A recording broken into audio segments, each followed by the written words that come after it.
Hello, ladies. Hello.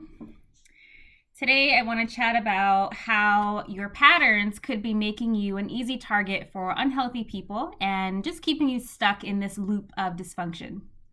So maybe it seems like no matter what you do, you keep ending up with the same type of person over and over and over again.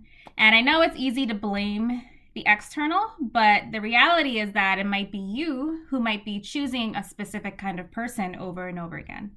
So that's what we're going to dig into today. If you're tuning in live or on the replay, let me know. Say hello. You can like the video, share it if you feel inspired to, because your engagement definitely helps me spread this content and my message to more people. It helps me get seen by more people. So make sure you help me out and just leave a like or just say hello or leave a comment down below. And also feel free to share your insights or your questions down below as well.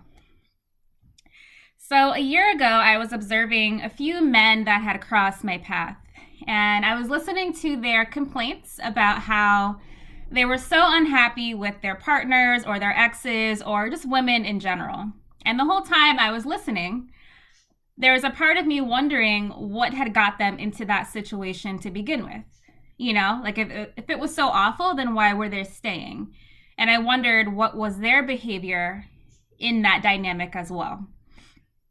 So as stoic as they appeared on the outside, it was clear that there were some behaviors on their end that was contributing to this kind of dynamic. And that just happens just because we're human. Sometimes we have patterns and we don't realize that maybe it's our own behavior that's causing the issues that we're experiencing.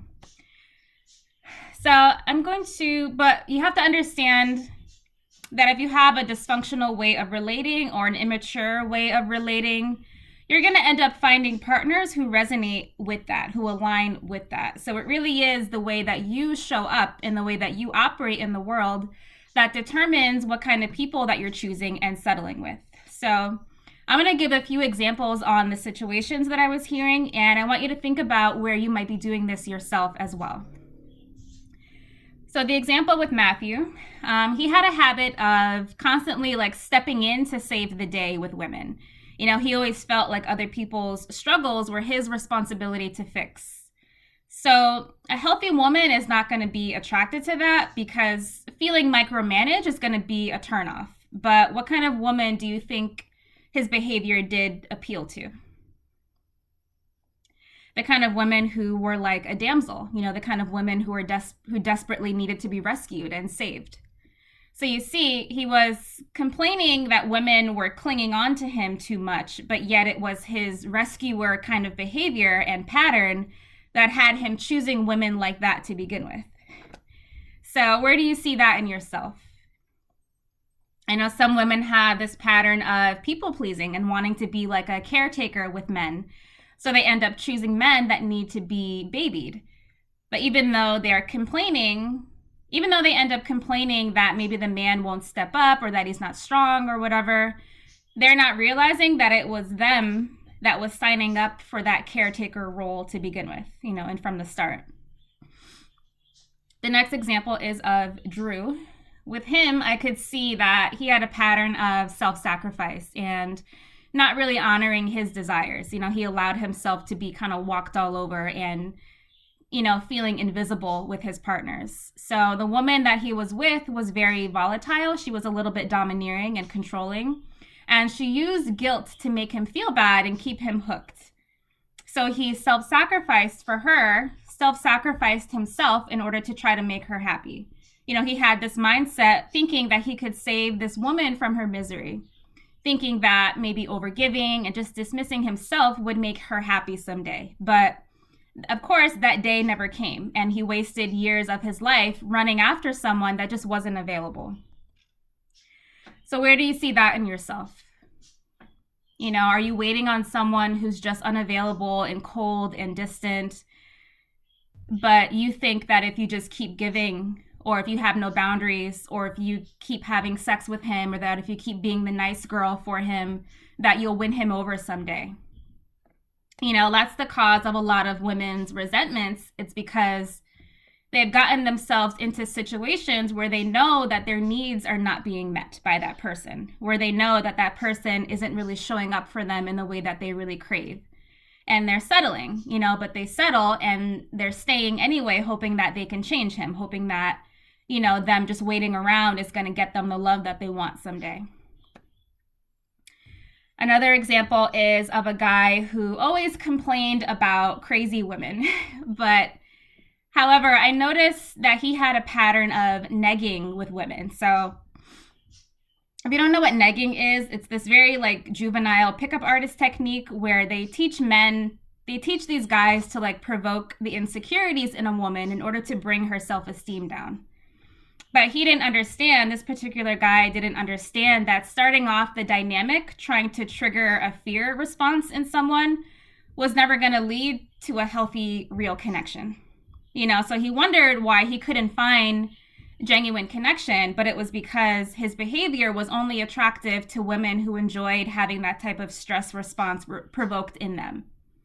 He wasn't really acting in a way that would ever be attractive to a secure, healthy woman. So where do you see that in yourself? I know a handful of women who seem to love emasculating men.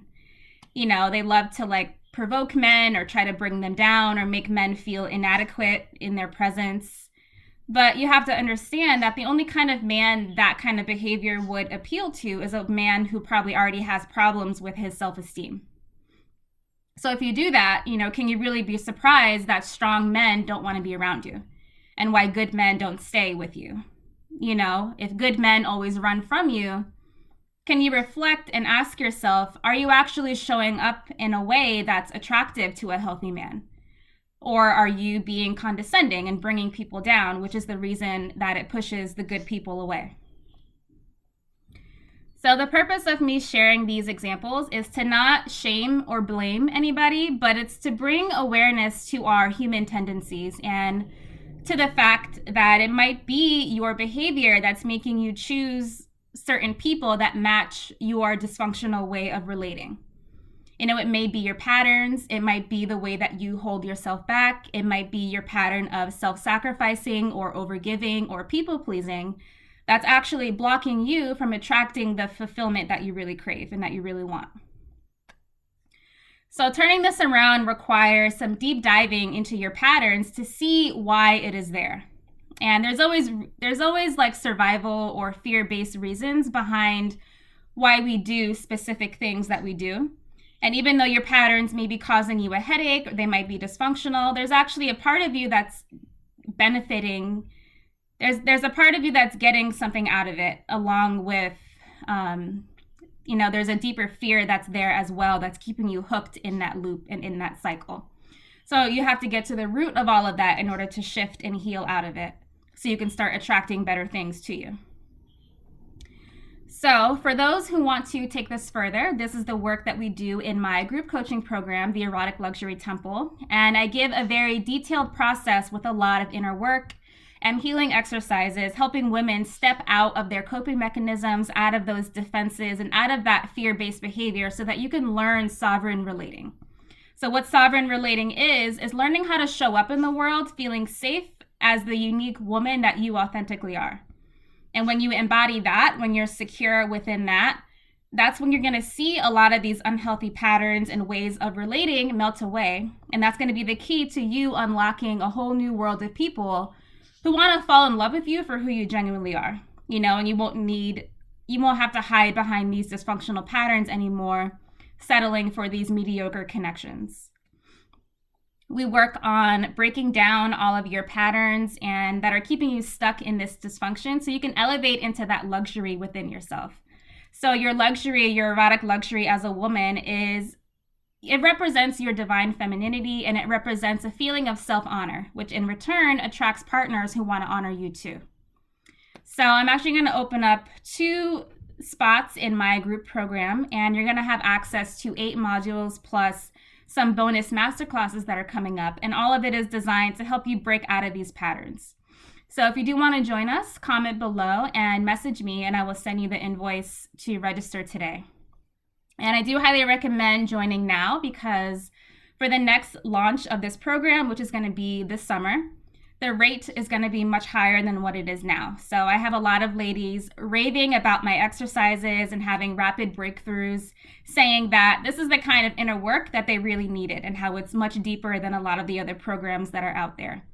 So make sure you join us today and save your spot, and you can lock in those savings. All right, my darlings, thank you for being here. Thank you for showing up.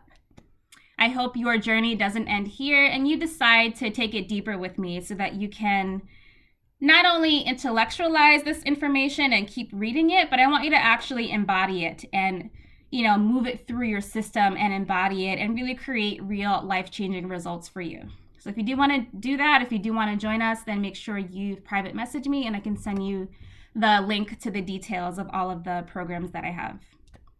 All right, ladies, thank you for being here. I hope you have a fabulous weekend, and I will catch you later. All right, take care.